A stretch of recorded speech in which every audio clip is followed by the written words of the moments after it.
Olá pessoal, tudo bem com vocês? Enquanto me ajeito na cadeira aqui, sejam todos muito bem-vindos ao Clube dos Dividendos. Papo de hoje vai ser a atualização do Bradescão, tá? E a mesma análise do Bradesco, pessoal, vale para todos os bancos privados, vamos assim dizer, tradicionais, incluindo até o BTG. Então, Itubi, Sambi, Bradescão.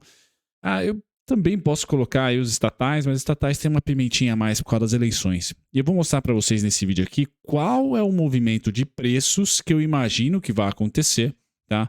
Deste momento, 21 de setembro, até as eleições. Até se consumar as eleições, seja primeiro, segundo, terceiro, quinto, tá?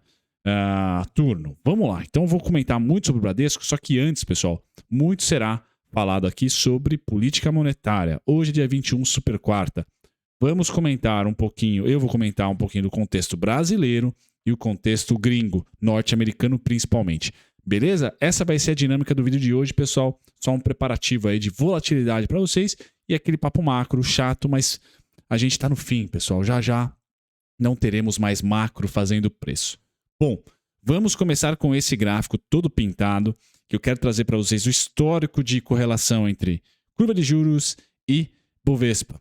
Lembrando que curva de juros é precificada pela Faria Lima, Avenida Financeira, aqui no centro de São Paulo. Tá? É quanto que os investidores, gestores e etc., participantes do mercado, cobram do nosso Banco Central que ele eleve ou mantenha ou corte a curva de juros, o juros Selic, perdão. Tá? Então essa curva é feita pelo mercado e o BC muitas das vezes está à frente da curva, atrás da curva, ou seja, está com a Selic abaixo do que a curva está precificando, está atrás da curva. Está com a Selic acima, está à frente da curva. Tá? Então, essas terminologias do mundo do mercado financeiro. Né? Bom, vamos lá. Essa curva de juros que eu estou colocando para vocês é quanto a Faria Lima precifica a taxa Selic lá em 2028. Tá? Então, ela tem um vencimento em janeiro de 2028. A Faria Lima, nesse momento, coloca os juros em 11,52, ou seja, 1%, 2% abaixo do que está hoje, 13,75. Lá com vencimento em 2028. Bom, o que eu quero utilizar aqui, pessoal? A curva de juros para cima, bolsa para baixo. Isso é base. Tá? Curva de juros para cima, bolsa para baixo, Selic para cima, bolsa para baixo, aquela coisa toda, renda fixa, renda variável.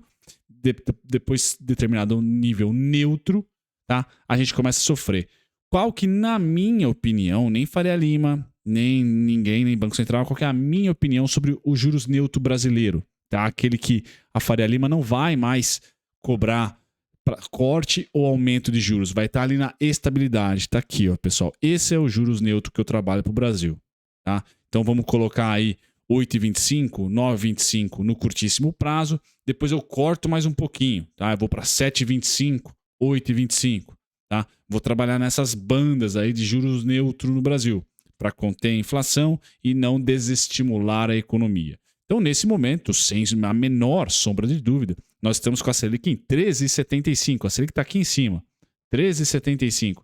Então, há um bom arroxo monetário aí via Banco Central. Tá certo? O Banco Central está bem contracionista, querendo matar a demanda, querendo conter a demanda para também conter a inflação. Beleza?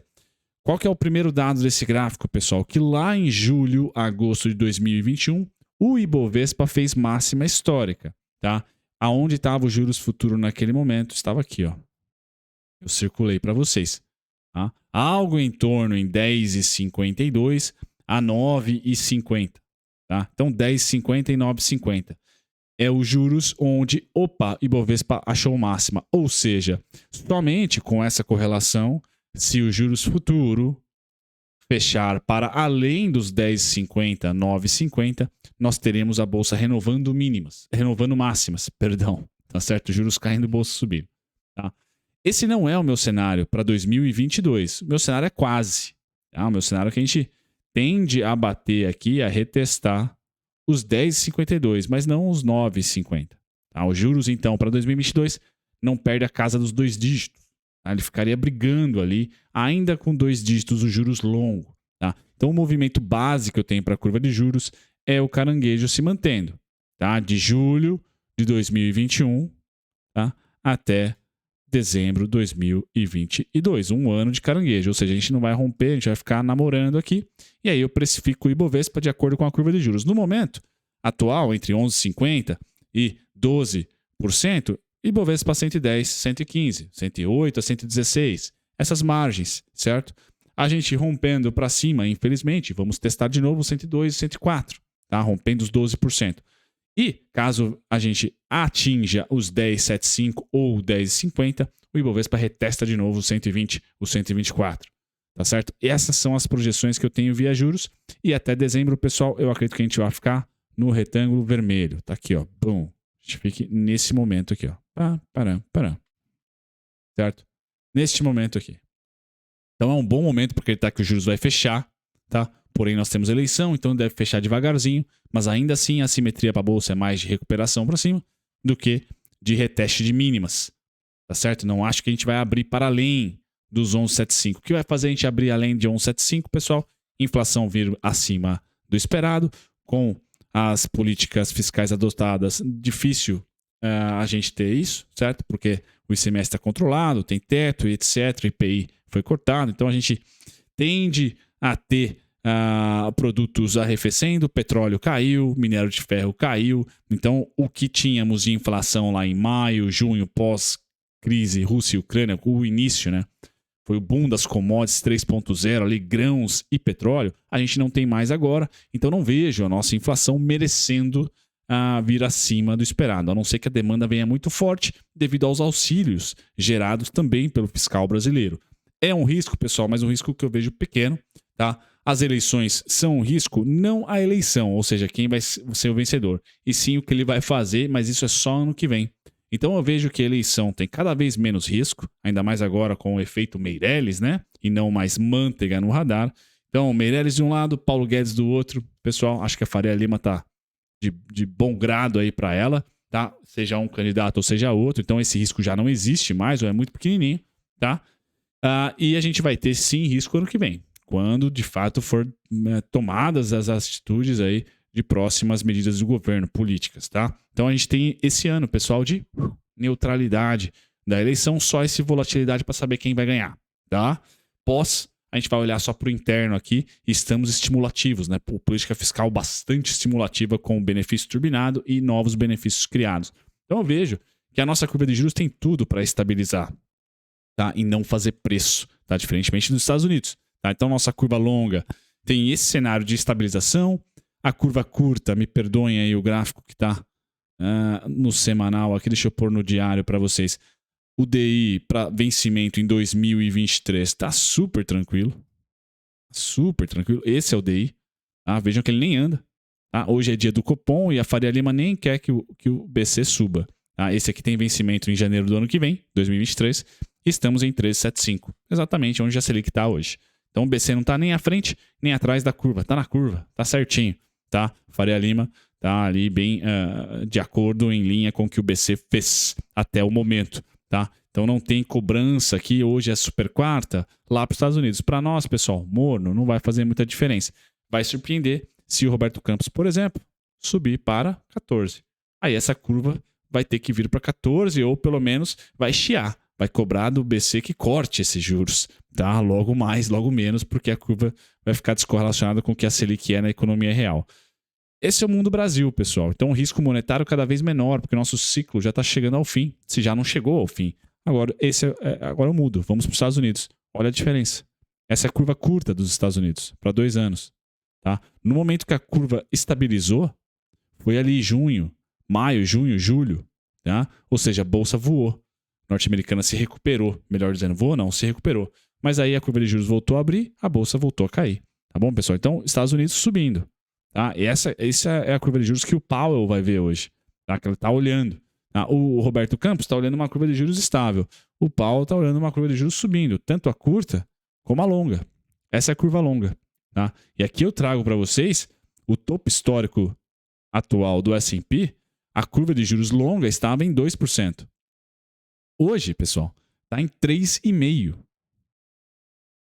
Tá? Então, há uma grande distância para a máxima histórica do S&P.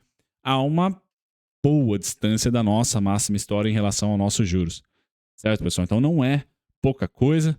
Tá certo? É um momento mais delicado lá do que aqui, porque eles não acharam o teto ainda. Tá? Nem para a inflação e nem para os seus juros. A gente, como também não temos muito poder, nosso Banco Central não é tão potente assim para mover preço de petróleo, preço de minério, o Fed sim, né? Se os Estados Unidos para de consumir ali porque está com juros, está com dinheiro caro, commodities arrefecem, dólar se fortalece, e é isso que tem acontecido. E o Fed sim tem um poder maior, tá, de conter alguns preços macroeconômicos de commodities, por exemplo. Já o BC brasileiro, pouco, tá certo? Menor é o seu poder. Então, pessoal, Estados Unidos mais delicado, S&P, que é esse gráfico aqui, mais delicado do que o nosso, do que o Ibovespa. Bom, com esse cenário, eu venho para o Bradesco. Então, vocês lembram no último vídeo, quem participou aqui, assistiu o último vídeo, que eu falava, pessoal, a gente vai romper para cima, tá? Essa bandeira que os grafistas chamam, tá? Essa é mastro, né? É o mastro, tá? E a bandeira, certo? A gente vai romper para cima, certo? Só que em setembro até outubro, pessoal, rompeu para cima, é hora de pensar em realizações, rompeu para baixo, é hora de comprar. Então, qual é o movimento que eu acho que a gente vai ter para todos os bancos? Esse aqui, ó. Tá? Simplesmente assim, pessoal. Não se desesperem se perdermos a mínima da semana passada, tá? E voltarmos a 18,16, 18,66, 17,96. São os dois principais pontos para o rally natalino. As melhores oportunidades. Tá? Qual é o alvo? 20,58, 21,41. Tá? Então a gente está no meio do caminho, também muito próximo das eleições. É natural, pessoal, que a gente tenha uma falta de tendência aqui e um equilíbrio, tá? Com a volatilidade aumentando. É o equilíbrio com a volatilidade aumentando.